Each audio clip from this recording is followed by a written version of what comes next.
Hello, everybody. Good afternoon. Good Am afternoon, I sir. audible? Good afternoon, sir. Am We I can am hear I you. audible? Yeah, we can hear you. But then, do I need to share my screen or something? Yes, you have to share your screen.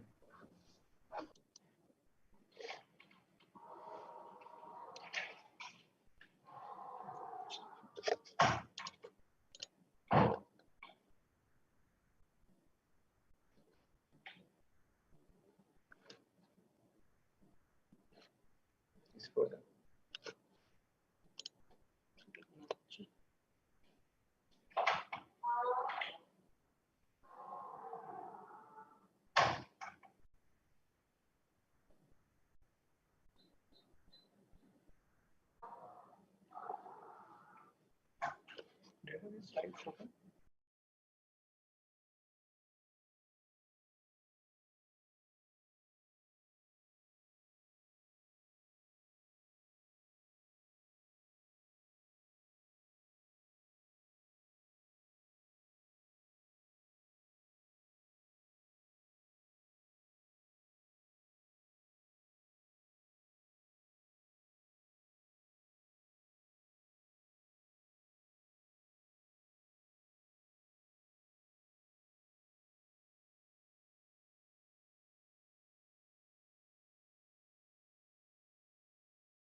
Okay.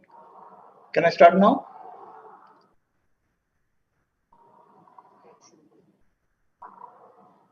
Yes, sir. You can start. Okay. Thank you. So actually, when Professor Panigrai asked me to give this lecture, I was a bit hesitant because what I do basically is far away from quantum information. I said, but still, this has got some relation to what people do in quantum information because I'll be talking about orbital angular momentum states, and they are the routes to generate your multi-qubit systems. That's one of the easiest routes. So I'll be touching upon some of those things, but otherwise, you take this talk in the spirit that it's in a different area, but it talks about many interesting areas of physics, and I'll be covering some of that. Okay. So let me start with a basic plan of my lecture. So since there are might be people who are not very familiar with optics, I'll start with basic concepts like this transverse plane waves. I'll be talking about two different kinds of them. One is the homogeneous plane waves, other one is the inhomogeneous plane waves. Of course, these homogeneous plane waves, they are featureless, there are not many features. So you don't expect many things to happen in that. So for that, you need to go to inhomogeneous plane waves, like when you have this total internal reflection, you look at the transmitted light from the structure. So that will see that it is having an exponentially decaying tail. And because of this structured light, you may generate some very interesting effects. So like this transverse spin, transverse well-informed momentum or something. I'll come to that as and when it is required. Then I'll graduate from this plane waves to beams, which is a much more complicated concept. You can talk about a paraxial beam where you are bothered about the transverse components of the field, don't bother about the component of the field which is along the direction of propagation. At the same time, you can also talk about non-paraxial beams where this longitudinal component of the beam is substantial and you can't ignore it. So in that case, it becomes essentially you to talk about Ex, Ey, Ez, all the three components of the field where your wave is propagating in the Z direction, but it has the transverse components given by Ex and Ey. And I'll show you later that all these exotic effects happens when this transverse component, longitudinal component of the field is substantial. And that generates a lot of interesting effects like this transverse spin and transverse momentum. The infant momentum, I'll be talking about that. Now, I'll be a little bit more specific. I'll be sticking to one of the classic papers by Michael Beatty.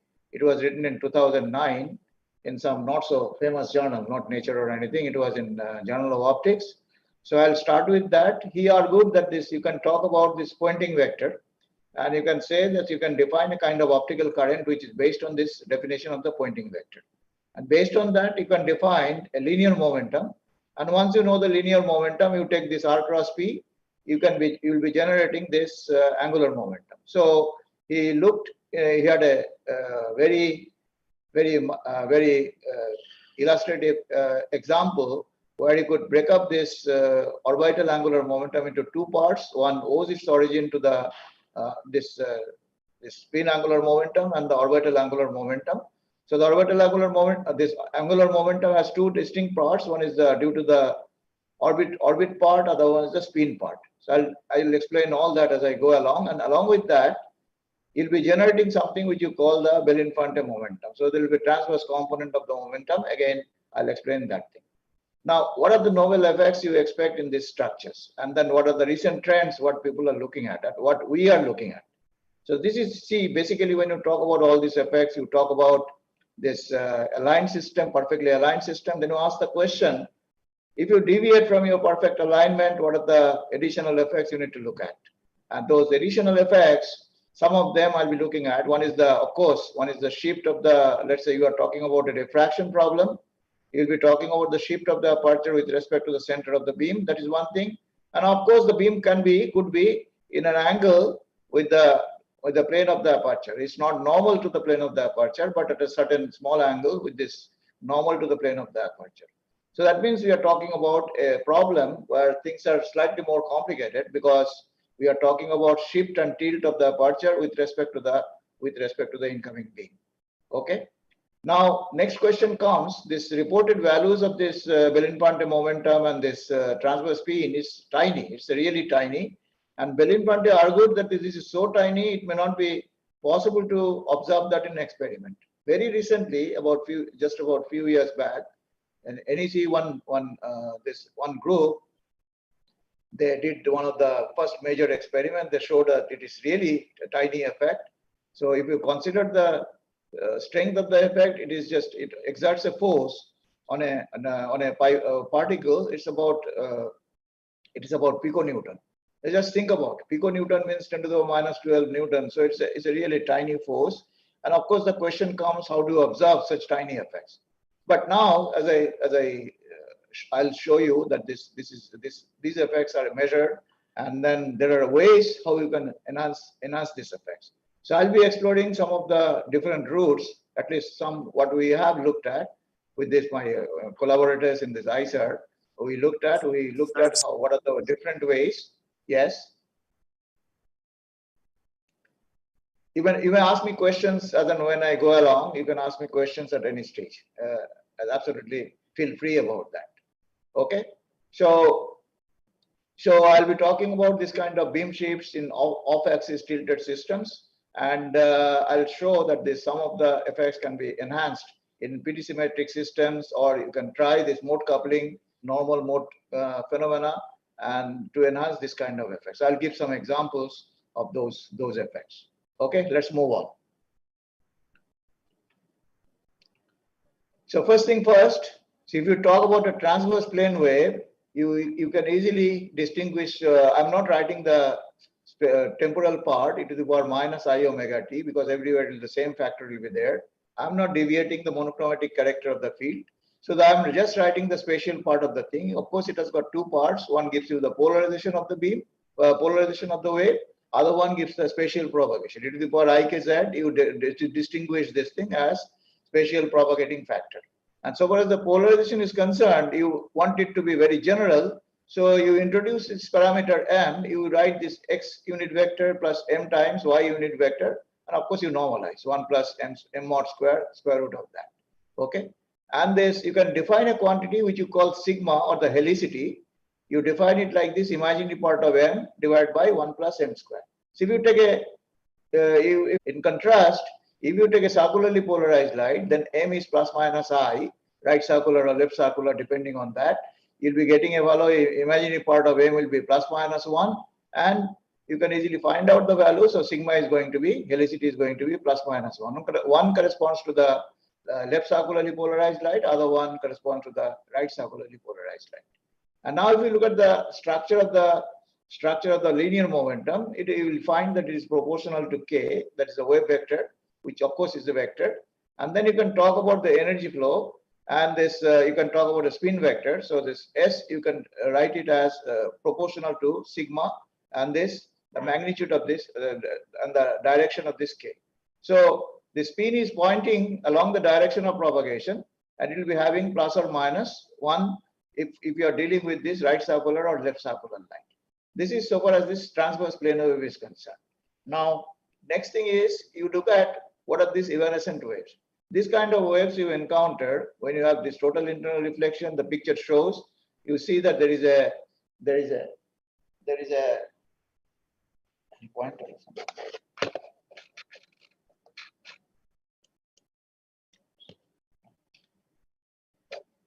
Just a minute, please.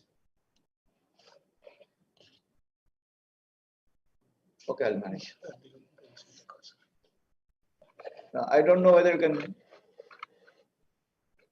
can you see my cursor? One of you, please. Can you see my cursor? Yes, we can see. Okay, good. So you can see that this, if you talk about an evanescent wave, as such, the wave is propagating along this z direction, along this z direction, and the transverse part is written as EY and EX, and this E is proportional to, there is an X component. In general, depending on the helicity, there will be a Y component. Of course, it has a Z component. Okay, and this kappa you define as square root of k square minus kx square minus ky square.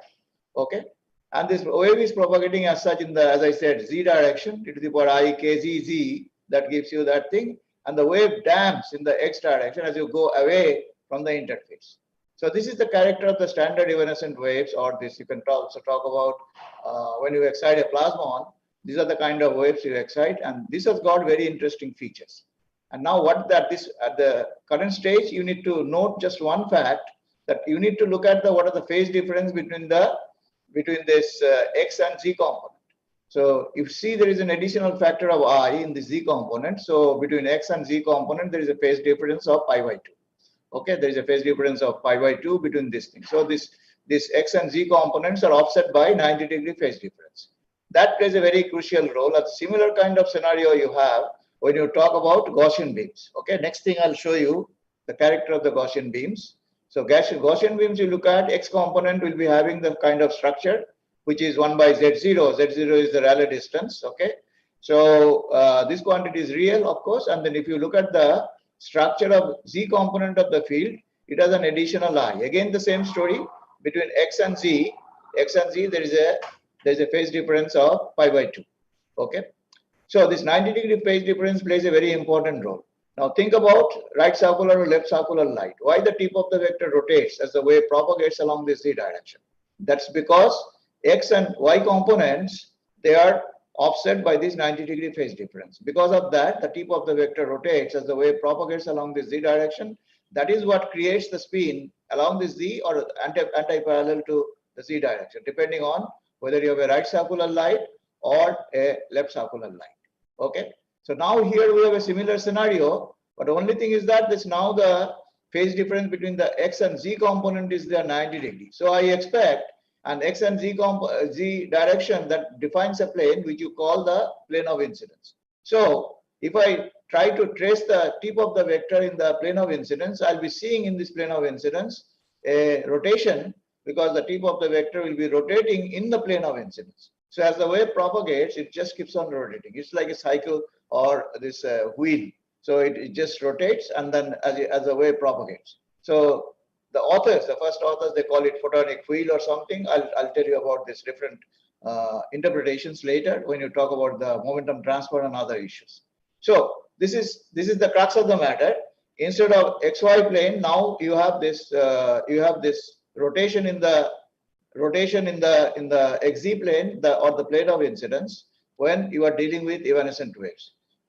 We can draw some tiny conclusion at this stage. We can say that if the wave is structured, be it a Gaussian beam, be it an evanescent wave, or be it which you can generate by means of surface plasmons or these localized plasmons, you'll be having this kind of phenomenon, and you expect that there will be rotation of the tip of the vector, and this rotation creates a spin perpendicular to this rotation plane. So that's the essence of this transverse spin. I'll come to that with a more picture at a later stage. Okay. So then let us now look at this slightly more complicated beam. So this is the so-called Luggage Gaussian beam. These beams carry this angular momentum. So is this IL phi. IL phi, you see this is the factor which is referred to as the source of the vortex charge. L is called the magnitude of the charge. So it can be plus or minus depending on what is the sign of this L. So you can generate this thing, and these different OM states you will talk about, or this thing you can use these different values of L. You can generate different states which will be corresponding to multiple qubits in a quantum information system. Otherwise, this structure is just Gaussian, and then of course there is a factor which tells you that this functional dependence of these beams is defined by the Luggage polynomials LP L. Okay. So now if this L is equal to 0, you have the flat phase fronts, which is the first picture it shows, and L is -1. There is a phase front is a helix, right circular helix, and if L is +1, it is a left circular helix. So that is what is shown here. L is -1, L is +1, and L is -2, and L is +2. Similar kind of thing, but it's a double the rotation in one cycle. Okay. And the other plot, left side plot, shows you how the phase behaves as you go along this in one cycle. Okay, so this is so far as Luggage Gaussian beams are concerned. So this is the structure, and the other thing you note that when this R is equal to 0 at the center of the beam, there is a null of the field. That means that at the center you'll be having 0 intensity. That means it is going to be a kind of vortex beam, but as you go around the vortex cycle, you'll be acquiring a phase, and that phase you acquire that is proportional to this vortex charge. Okay, that's the information you have to retain. Now you can make the picture slightly more complicated. You can talk about in general vector beams. So that is the next slide I'm showing. So this is the standard vector beam. It is a superposition of two Luggage Gaussian beams. I'll come to the next slide, which will explain this thing. So in general, vector beam is written like this, which is basically R prime Z prime function E, and then cosine theta plus phi, sine theta plus phi exponent. There is a between X and Y component, there could be additional phase. That additional phase is given by delta, and finally you can write down the expression this E R prime Z prime, the amplitude part. You can write it as a standard Gaussian. Again, you notice that at R prime is equal to 0, the value of E is equal to 0. So there is a null of the field at the center of the beam. So all these are vortex beams, slightly different. As this previous one was a vortex beam with the center 0, and again you acquire some phase as you go around the axis by one loop or several loops. So you acquire these multiples of this phase. So theta in this expression, it just tells you measure of deviation of the field direction from the radial direction, and delta gives you a measure of phase difference between the orthogonal components. Okay, that you can easily decipher from this picture. Now let's have a closer look how these beams look like. Okay, so that next slide explains that thing.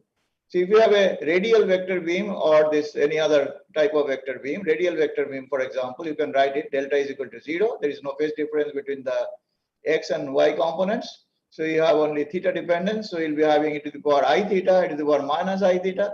So it is the superposition of two Luggage Gaussian beams. One is this +1 vortex charge, and the other one is -1 vortex charge. Okay. So and you have this the one is the superposition of the right circular and the left circular light, and this is the way you write this thing. If you look at the structure of the field, so you're going to have various different orientation, various different directions for the field components at different points from the axis of the beam. So this is shown here. So if you take this theta, some arbitrary value, and this phi is equal to 0, then it will be delta is equal to 0. I'm writing it as like this. So it is delta is equal to 0. So this is the structure you have. Then you have a pure radial character 0 0. Then pi by 2 0. You have it is along the azimuthal direction, the direction of the field. Then you have even more complicated thing, pi by 2 pi. You have this ellipses and with the different orientation in these different directions, that is 0 and pi by 2. And of course 0 and alpha, arbitrary value, you'll be again having the similar kind of ellipses. Okay. So this is the general thing. So you see this vortex beam and the vector beams, they are not that simple objects, and there can be a lot of intricacies in that. So now we delve into what are the intricacies when you deal with such complicated beams. Okay, so let's now have a look. And before I get into something more complicated, let me give you the motivation for all this. There's a classic example, classic experiment done by Beth. It's not Bethe, it's Beth. Okay, in 1936, it's a very interesting paper. What they were showing that this you can transfer this thing to from the incident light, you can transfer to mechanical objects. So what they had a halfway plate birefringent material. They take the width of the material such that K times D is equal to lambda by 2. Okay, and it corresponds to lambda by 2. So that is what you call the halfway plate.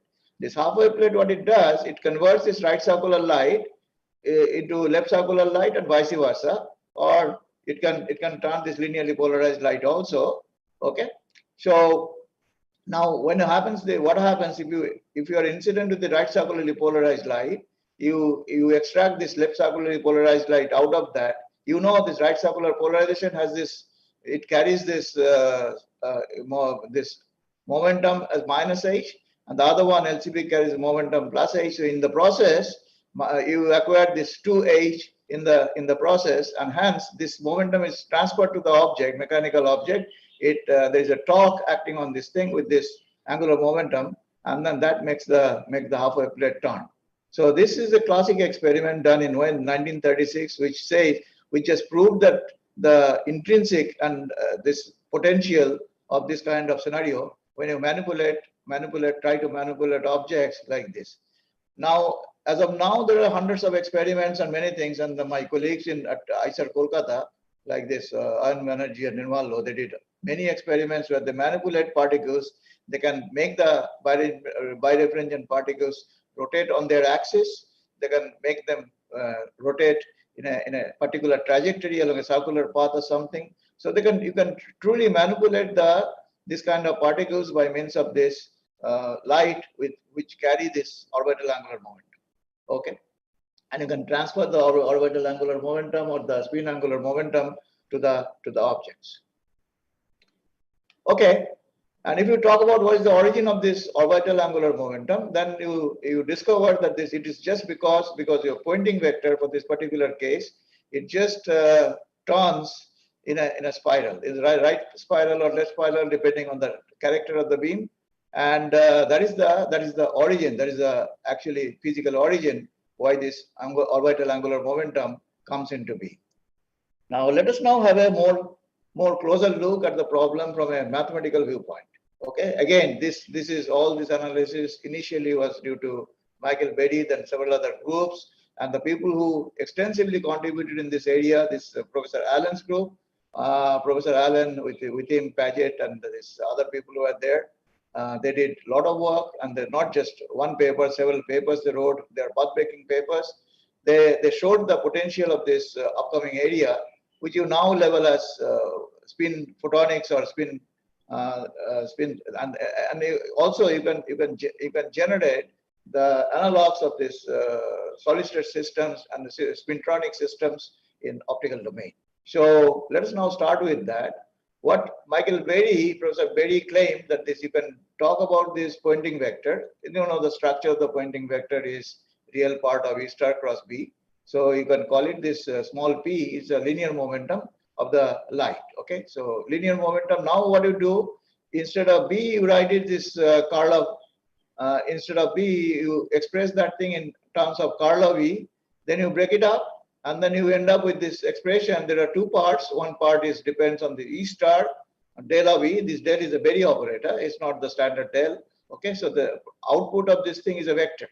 So this E star dot del E, you would think that this del E is a vector, this E star is a vector, you'll be getting a scalar because of the dot product. It's not so.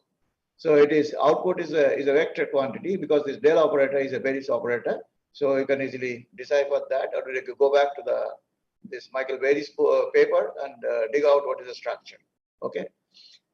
So this part, it has reference to the coordinate system. It depends on R because this thing.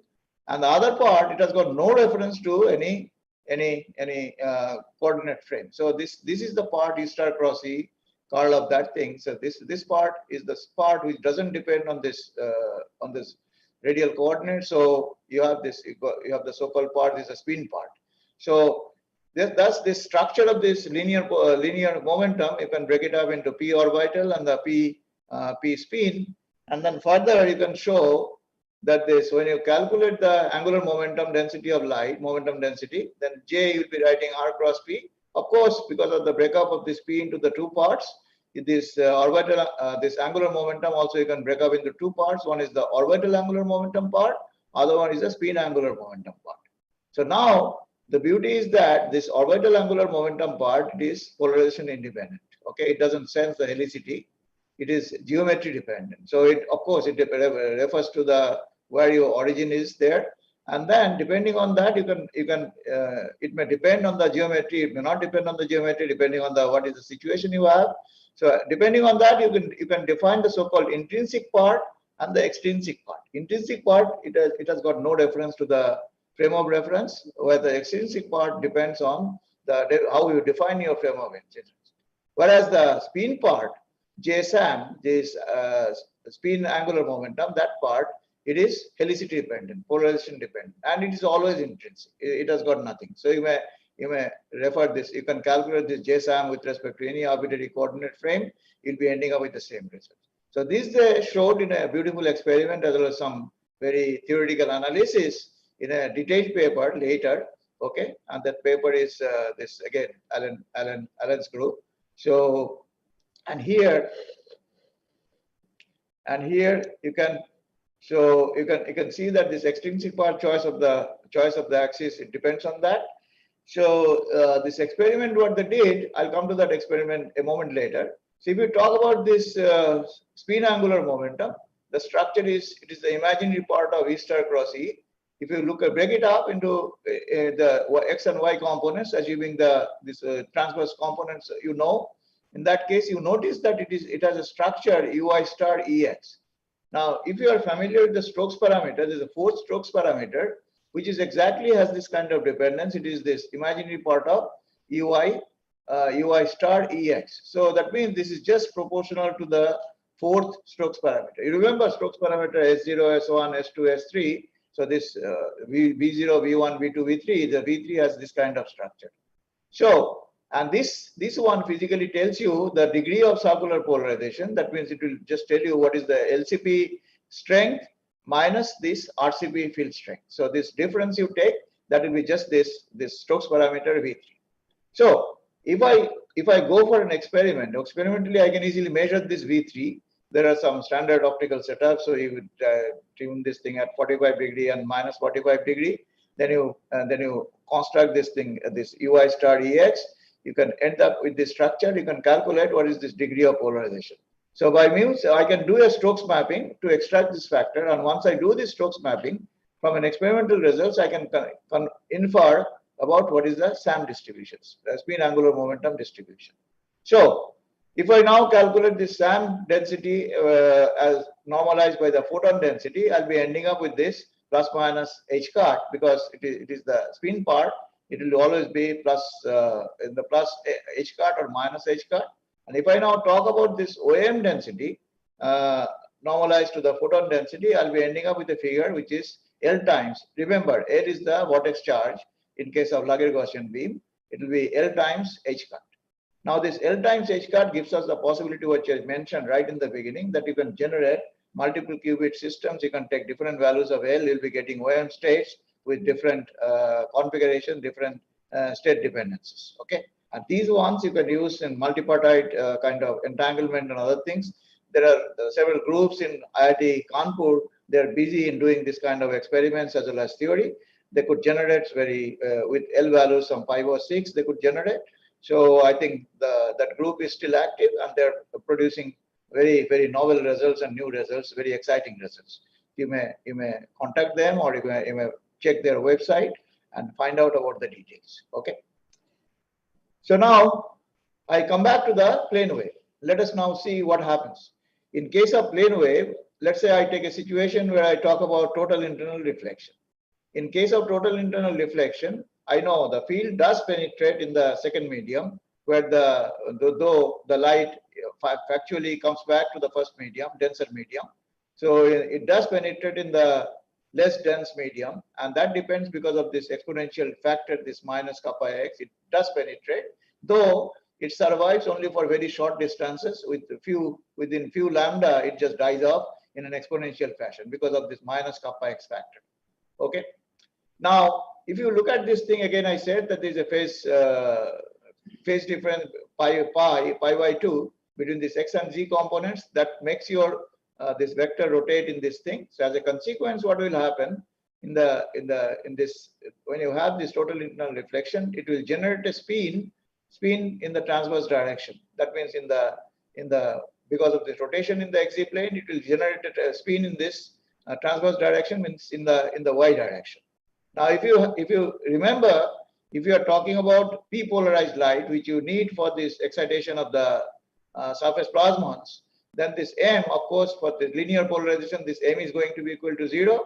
So this y component vanishes. So you are having this only x component and the z component, and you have the rotation of the field vector in this x-z plane, in the plane of incidence. Because of this, you'll be generating a spin which will be normal to this x-z plane, that is along this y direction.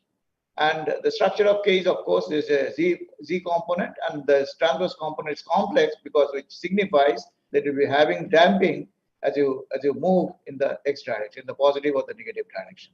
Okay, in the positive x direction. That's why you have this e to the power minus kappa x factor. Okay, now if you look at the structure of this linear momentum, you will see that there is a component along this direction of propagation. There is a component now transverse to the direction of propagation, which is denoting by PS, which is because of the spin part, and then there is a overall P. You can break up into P orbital and the P spin. Orbital part is along the direction of propagation, which is just standard spin, which any right circular, left circular beam carries, usual thing. And there is a component which is perpendicular to this plane of incidence. That is what I'm denoting by this PS. This spin part is perpendicular to that. That is what is referred to as a transverse spin. And due to this, you'll be having a momentum also. If you analyze, it will have a momentum which also is transverse in character. Okay. Now, if you look at the helicity dependence, you would observe that this linear momentum is along the direction of real part of K. That means it is along the direction of propagation. So orbital part is along the direction of propagation. If you look at the spin part, PS, it is having both the direction. One is normal to the direction of propagation. This is which is dependent on helicity sigma, the second term in this right hand side in the second equation. And there is a part which doesn't have any reference to the helicity. It doesn't sense any polarization dependence. So final thing, you can write it that way. If this PS will be having two parts. One is helicity dependent, other one doesn't have any reference to this helicity. If you look at the structure of S, again you see there is a one part which depends on the helicity, other part doesn't sense the helicity. So the Y component doesn't sense what is the helicity of the beam, and the spin part and the Z part has a reference to this helicity. And this is the fact which was exploited in the experimental observation of this transverse spin and transverse Bell-Infante momentum, which reported a force of order of magnitude piconewton. Okay, here is a picture which shows you. So if you talk about this S has a transverse component, real part of K multiplied by cross product with this imaginary part of K, and then you have this so far as other components are shown here. Okay, you can see that because of this there will be a transverse spin, and this thing the rotation of the vector, tip of the vector in the plane of incidence is shown in the picture in the box. So you can easily see that it rotates, and because of that you have a transverse spin S perpendicular in this left picture. So that's the origin of this transverse spin. And the person who extensively contributed in this area, there are few people. One is one of the most prominent contributor is Bliot, this Constantin Kostyav-Bliot. Then other one is Ilo. There is another guy. There is another guy in Ilo, and then Bekshayev. There's another Russian. they contributed extensively in the early days of this transverse spin and transverse spin momentum and Berlin-Fande momentum. Okay. Okay. So now let us have a look how we can enhance this effect. How we can enhance this effect. Now, one thing is, as I said, you can use this mode coupling. So I gave two examples of this mode coupling. Left one is you have a prism. You need this prism to excite the surface plasmon, because you know this surface plasmon can be excited only by this evanescent waves. And now what happens if you talk about a thin, this black slab is metal. It can be, generally they use noble metals like the silver or gold or something for this kind of experiments. So if you look at this thing, the top interface can support can support the surface plasmon. Bottom face also can support surface plasmons. If the film is very thin, there will be a coupling between these two. This coupling I am showing. So the film is very thick. You have one single deep in the reflection spectrum. Then if you make this film thinner and thinner, this single deep will split into two. This is a standard normal mode splitting, and then even thinner film will be having further splitting. So the dashed line gives you that further splitting, that scenario. And then similar kind of scenario you can have in gap plasmon guide, where two thin metal films are separated by a dielectric layer. So there also you exactly expect the same kind of feature, same kind of normal mode splitting. Only difference is that here the split modes have the same strength, whereas in the case where the coupling is mediated by the metal film, one mode is doesn't propagate far. You call it the short range mode. Other mode propagates a long distance. You refer to it as a long range mode. So long range mode is a very sharp one with less decay, and the short range mode is a fat one which decays within about a few microns. It just decays. The same scenario holds if you go to from planar geometry to spherical geometry. So here is a MDM sphere, metal, dielectric metal. So the core is metal. Then is a coating is there. There's a dielectric coating, and then outside layer is again metal. So if you have to talk about this thing, again you have the similar kind of avoided crossing. See what happens. Isolated systems you look at, you'll be seeing for these different parts of the structure, you'll be having different dispersion branches, and these dispersion branches may cross. And if you couple the structure, you look at the whole structure, this hybridization of the mode, which results in the avoided crossing and the separation and the modes repairing each other. That's the reason you have ended up with a red line as well as a solid blue line, that kind of scenario. Okay, this is the picture which corresponds to this thing. Now, whenever you have this kind of mode splitting, and near this crossing, the dispersion is enormous. Dispersion is enormous. There is a very large enhancement of the dispersion, and because of that, what happens? You can enhance this effect. So you can make these fields rotate, because the field gets more structured whenever these resonances occur, and then field gets more structured, and there is a more prominent transverse spin effect. So I don't want to get into details, because some of the references are mentioned here. You can get into those papers and get all the details. So that's not the purpose here. I'm just indicating some of the things. Another way you could enhance this thing, you exploit the PT symmetry. What is PT symmetry? You look at the quantum mechanical problem.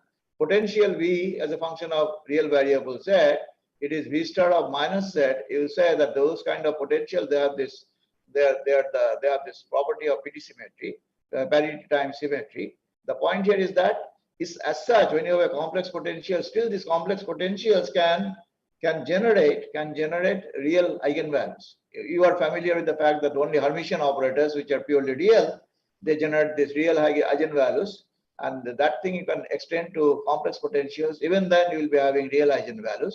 And incidentally, this kind of structures has very exciting properties in the sense that they have the so-called exceptional points. So at the exceptional points, both this reflection and transmission from the structure, they blow up to infinity. One such picture I'm showing, where there is a waveguide, where the first part of the waveguide is filled with a gain medium, dead part, and the other part of the waveguide is filled with a loss medium. So if you have perfect balance of the gain and losses in the two parts of the waveguide, you have this so-called PT symmetric guide, and that PT symmetric guide has this kind of features, and it shows these exceptional points. At the exceptional point, both this reflection and transmission coefficients, they blow up to infinity. And at these points, you have again enormous dispersion, and this enormous dispersion again leads to very large transverse spin effects. So these are one of the things we pointed out, and so this is another way.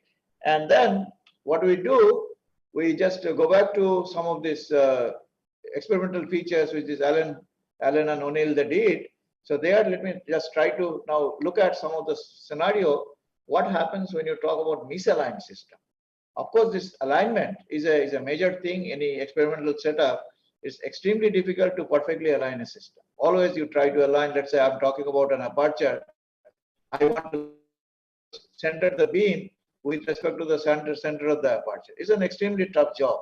You are doing it, you can use this XY positioner or something, but it's an extremely tough job to align it perfectly. So this was theoretically and experimentally studied by this Allen and Paget way back in 2002. They have some classic result, and then this result I'm just summarize. So to explore what is this intrinsic and what is the extrinsic part of the angular momentum. So far as spin angular momentum are concerned, I mentioned that they're always intrinsic. So you don't have any reference to this thing. So now I have to explain this picture. You have a white cross. That white cross tells you this white cross is axis about which the angular momentum are calculated.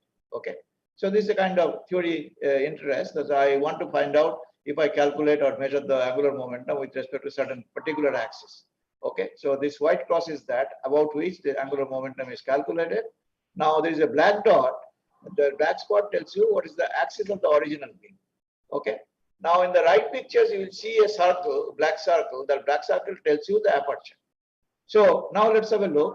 So now first I look at a structure where there is no aperture. The left panel is just this no aperture. Left pair of panels is no aperture. So you see, if you have this white cross coinciding with the black dot, that means black dot. That means your axis of the beam coinciding with the point where this axis of the beam coincides with the point about which the angular momentum is estimated. You see that this orbital angular momentum, they are taking this L value 8. So you will be calculating, you will be having this orbital angular momentum 8 h cut per photon. Okay. Whereas the spin angular momentum, it always remains the same. It's h cut per photon.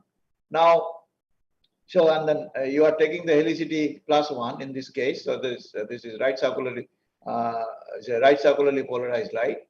So if you are taking that way, so this is the thing. So now, if I shift this white cross with respect to the center of the beam, then I notice that this is almost like intrinsic angular momentum, orbital angular momentum. It has got the value doesn't change. It remains the 8 times h cut.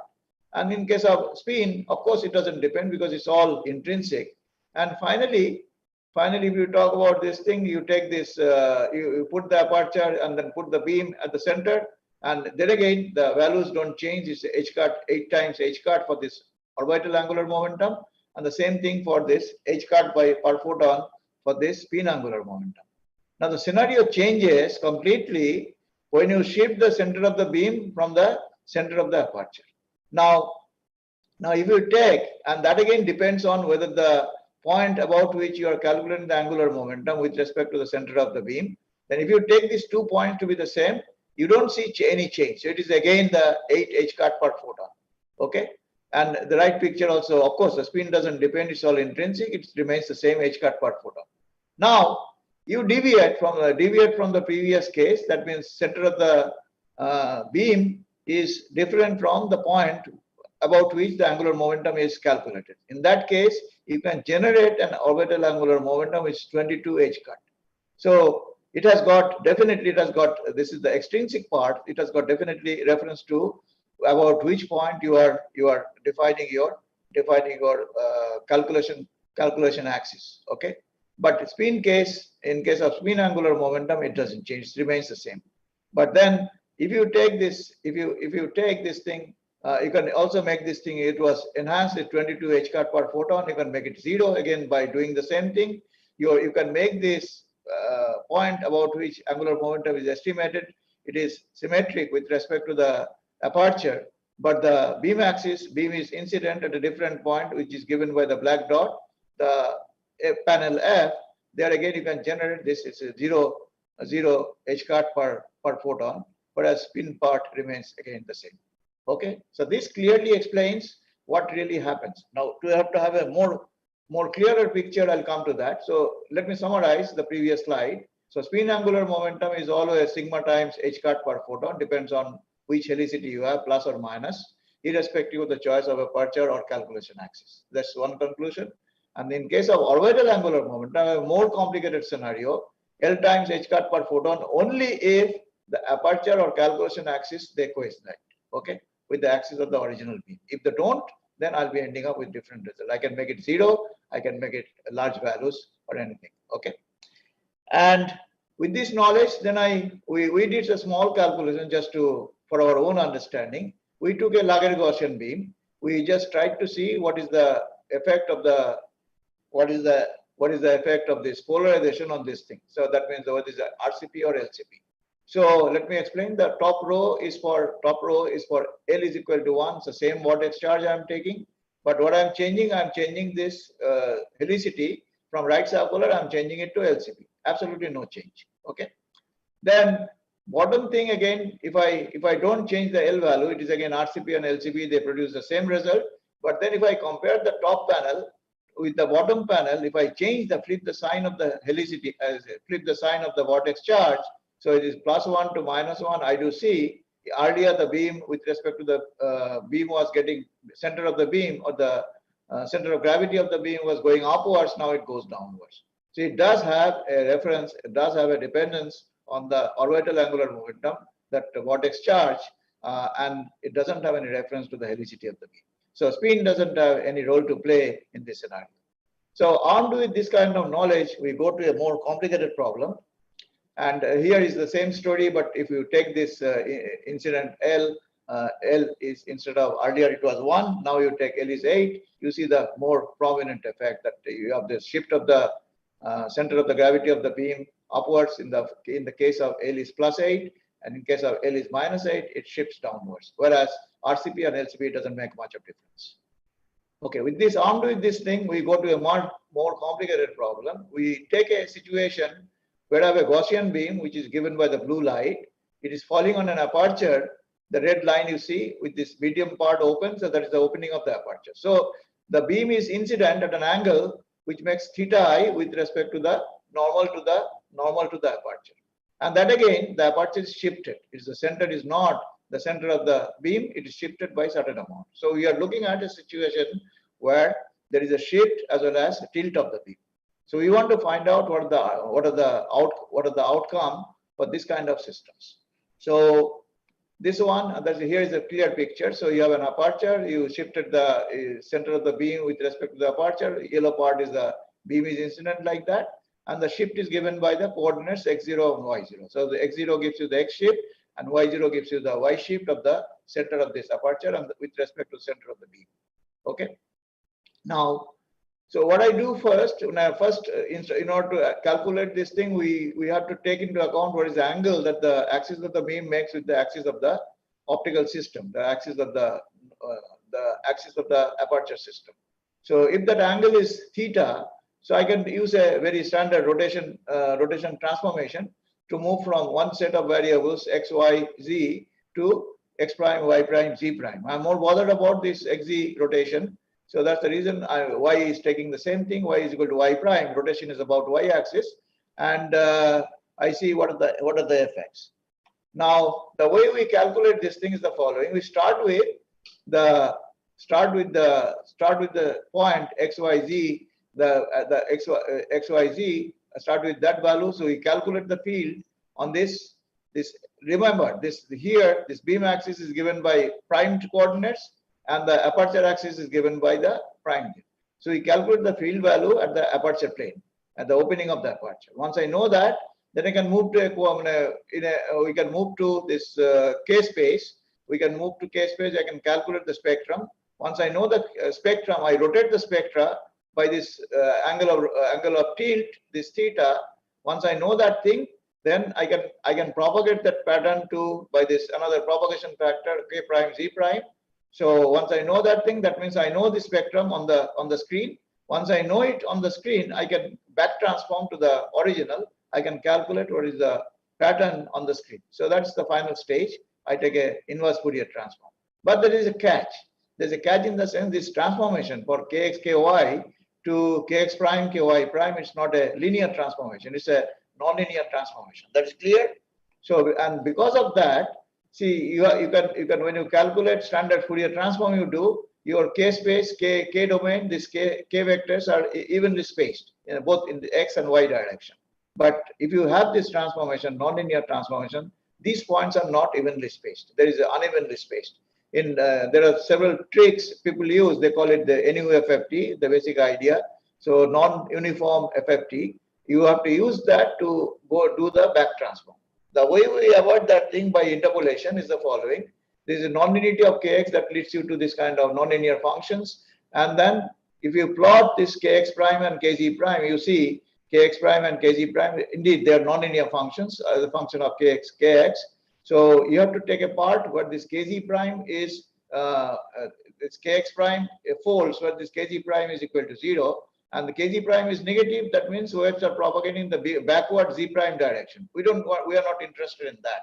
So we throw that part. We integrate all the spectra from the point where this kz prime is 0 to the rightmost point, and then we calculate what is the spectrum. So this is the trick we use. With that, we calculate.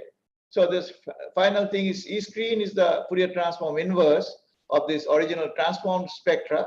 And when you do the transform spectra, you have to take into account the corresponding Jacobian, because whenever you have any transformation, you have a Jacobian of transformation that you have to do. That also we took care of. We calculated what is the profile on the screen. So these are the things I'll be presenting now quickly.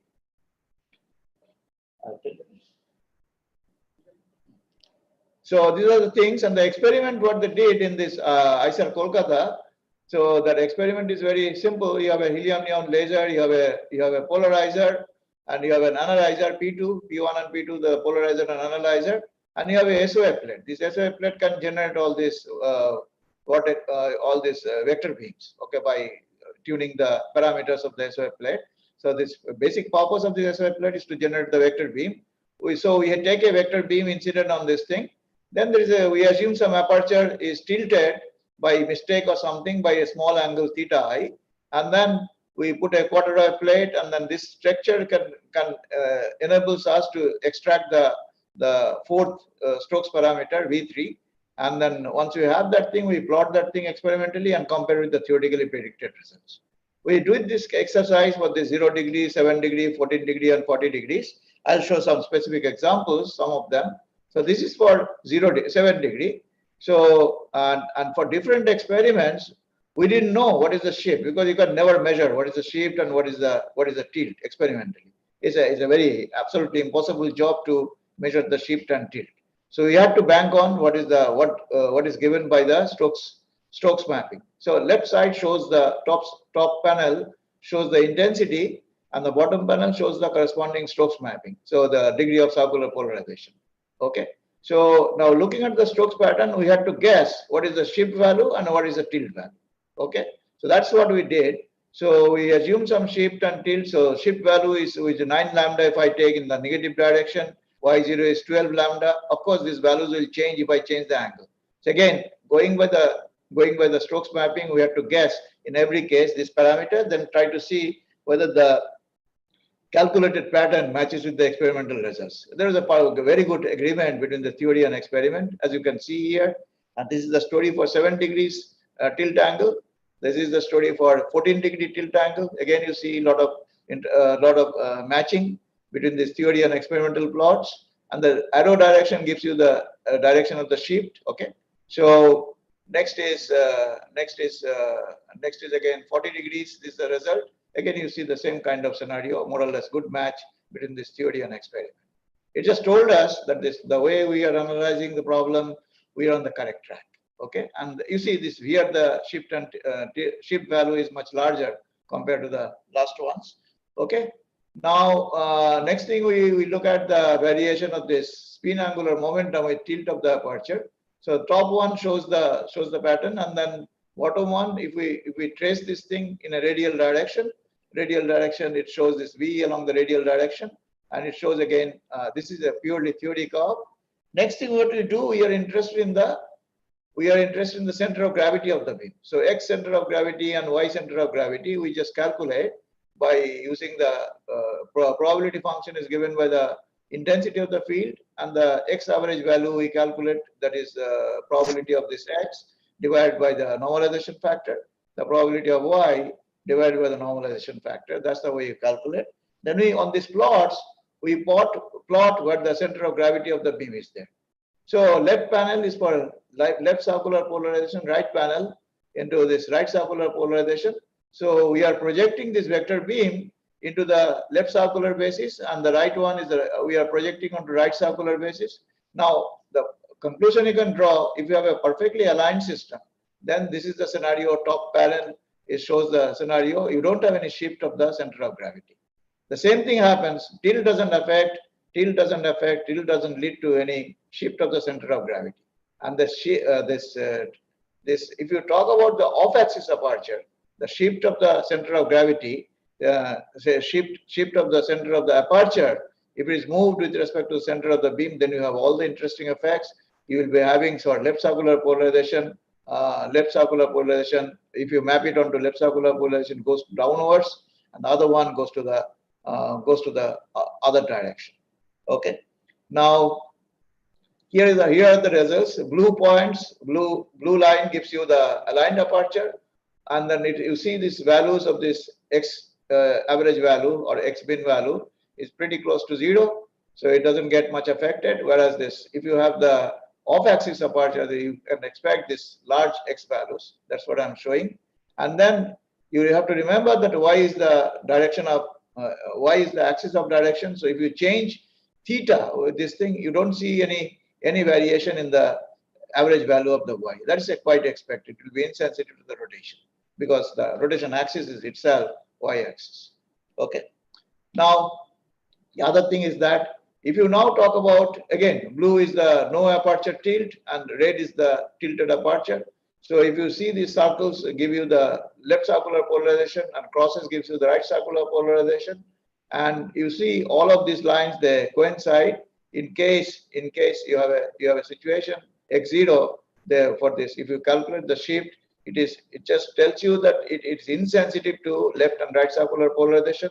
Whereas if you talk about the Y shift, you see this ZCP and RCP, they're in different directions, and then you can talk about again circles and crosses, which gives you this YLCP and this YRCP. You see they go in different directions. Okay, different directions. So as you increase the shift, amount of shift, it increases in the Y direction also.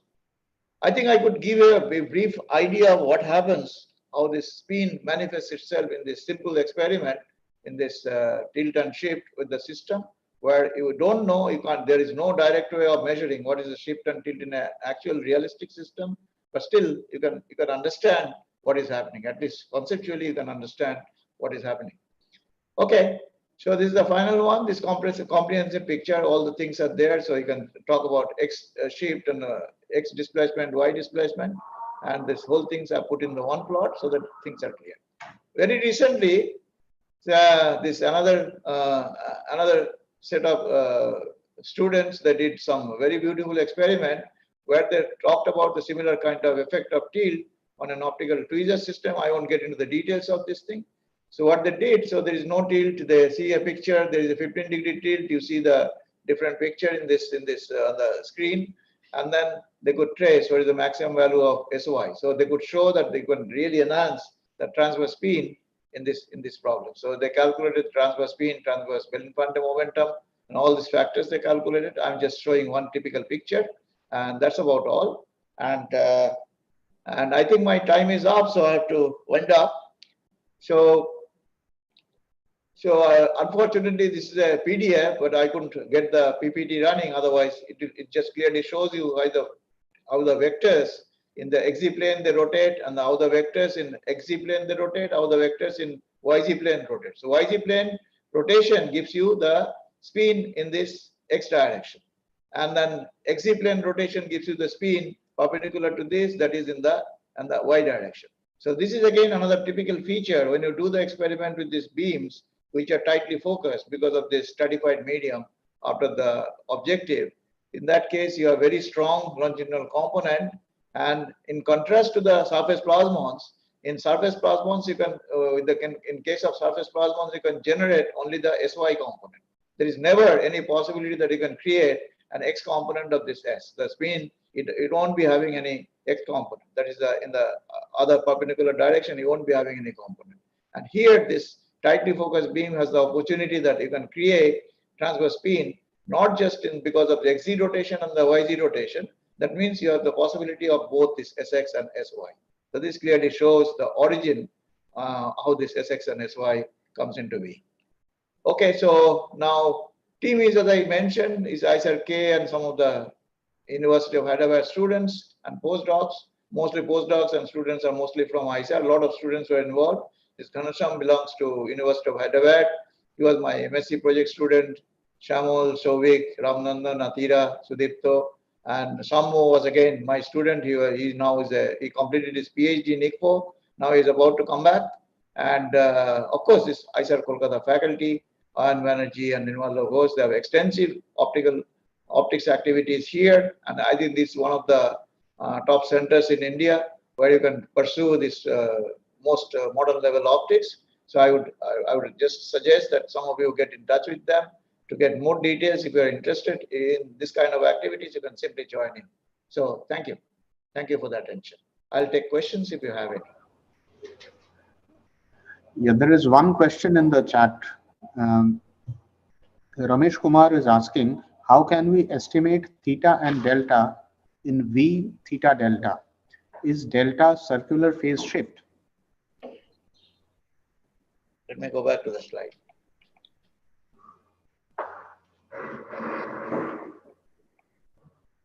You mean the vector beam you're asking?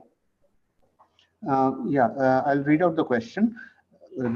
How can we estimate theta and delta in V theta delta? Is delta circular phase shift? Delta is the phase shift between the X and Y components. If you recall the expression,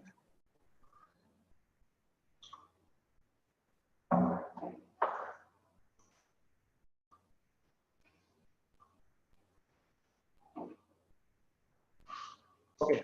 So you see this delta, exponential I delta, that is there only in the Y component. So this delta gives you the relative phase shift between the X component and the Y component.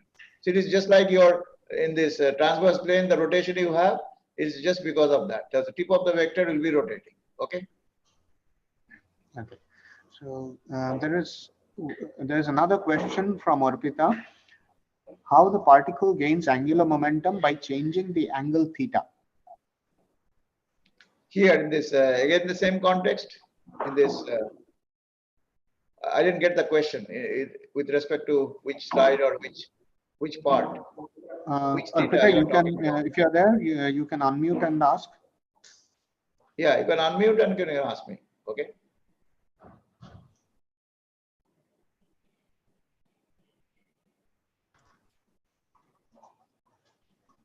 Are we within time?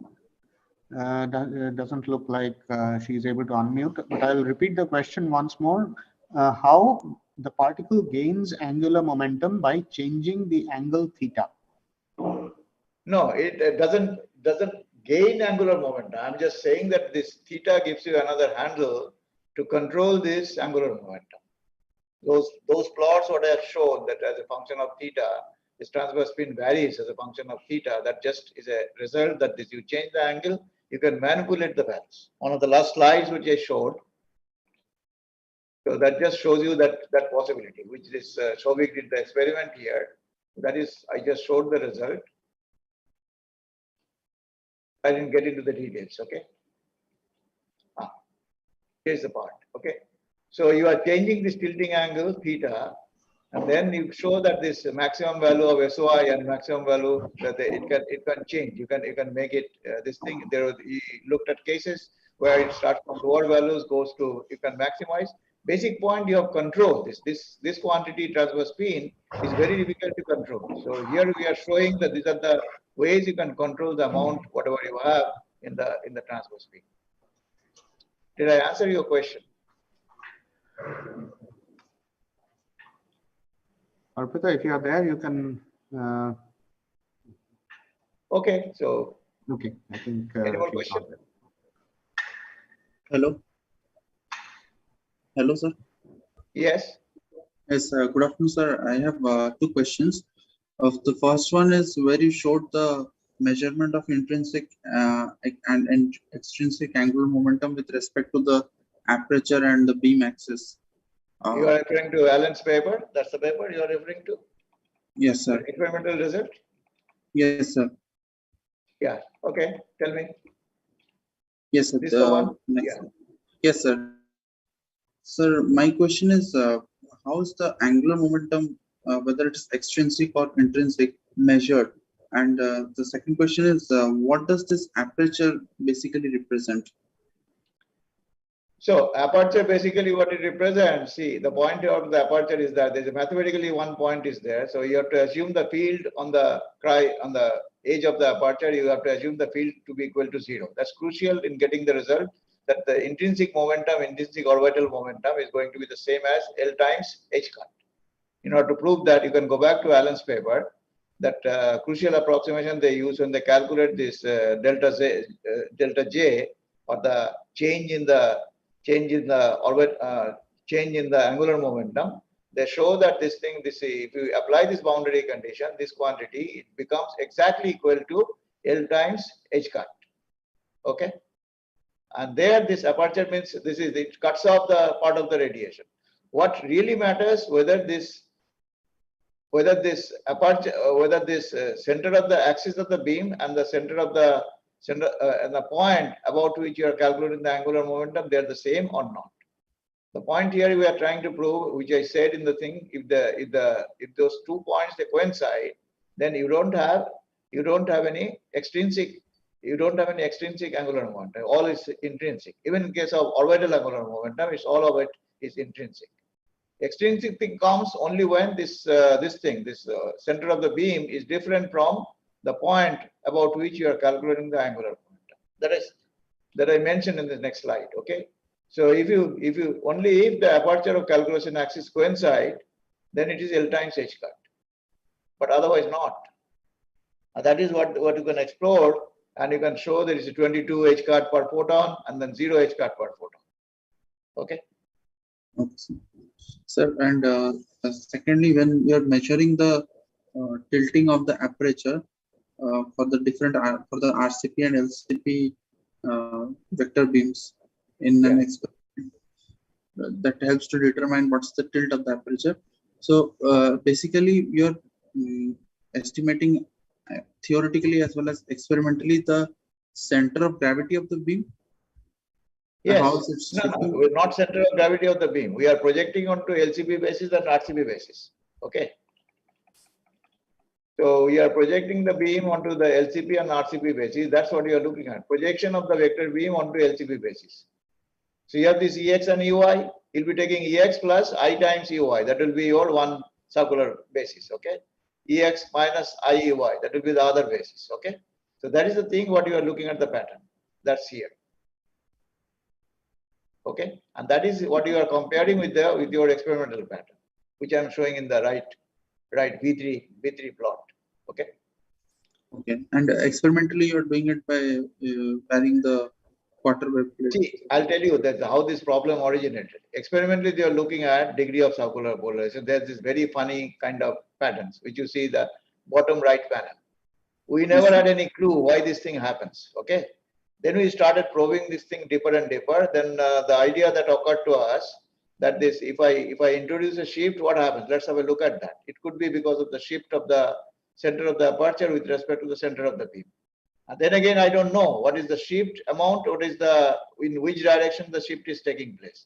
So you have to play around. You take the bare beam before choosing a vector beam, and then you try to figure out what are the parameters of the beam. Then you try to assess what are the parameters of the beam. So using that, we estimated what are the parameters of the beam. Those parameters we use in the case of vector beam to calculate. And incidentally, it all matched. So incidentally, it all matched in the sense that our guessed values for the translation, it just yielded the same kind of vector beam that same kind of patterns, same kind of lobes in the right circular and left circular component. You see, left blue ones is one circular component, red one is this thing. So this is the degree of circular polarization. The difference between this LCP part mod square and minus this RCP part mod square. Okay.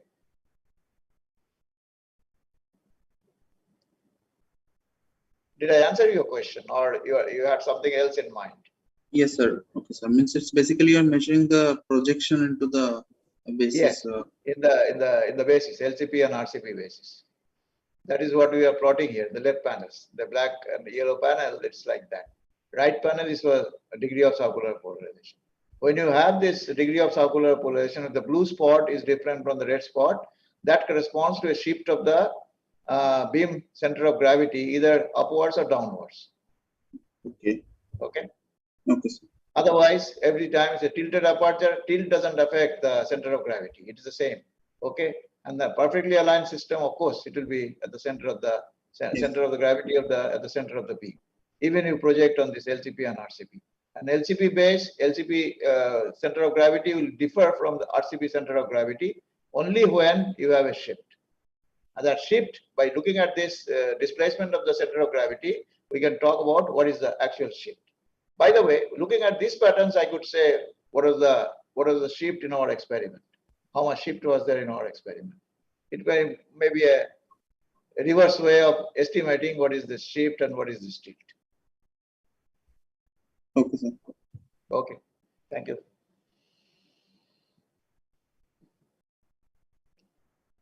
I think, Srimal, are you running out of time or not? Because another talk is there, right?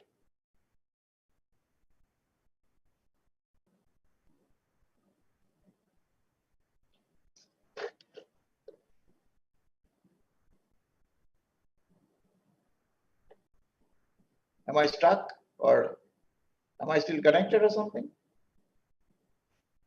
Yes, sir.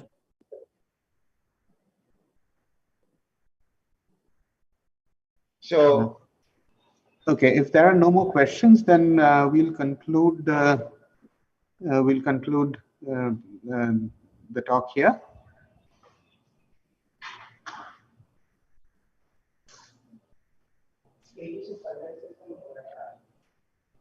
Thank you, Professor Dutta Gupta, for your wonderful talk. no mention. Okay, thank you. Thank you.